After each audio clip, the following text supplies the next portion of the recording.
hours. It didn't matter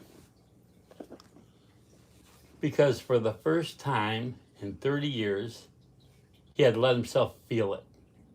The music, the fire, the raw, aching part of him that had been locked away in a dark corner of his mind, buried under guilt and regret.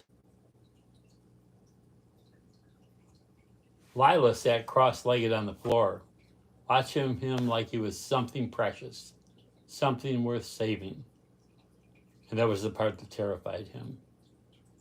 When the last note faded, she exhaled, leaning back on her hands. "You love this," she murmured. "You miss this."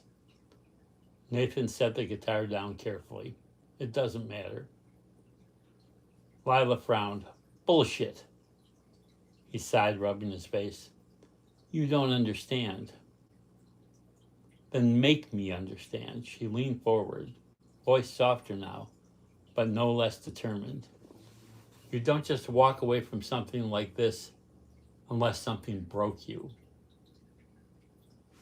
Nathan swallowed. He didn't talk about it. He never talked about it. But Lila wasn't going to let him run. He exhaled, staring at the ceiling as if the answers were written in the stars. His name was Jesse. Lila didn't speak. She just waited. "We started the band together," he said, voice flat, distant. "I was the one who convinced him to play bass. We were just stupid kids with big dreams, and for a while, it felt like we were unstoppable." The memory flickered. Jesse, grinning under the neon lights, bass strapped across his chest, fingers flying over the strings. Then the next memory hit him like a gut punch. The last show we played, Nathan's throat tightened. He strung together 300 feet of cable, walked right off the stage and stepped in front of a semi. Lila inhaled sharply.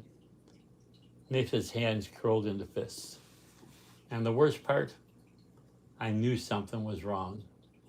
I knew he was slipping, but I was so caught up in everything, the music, the chaos, I didn't see how far he'd fallen until it was too late. He swallowed.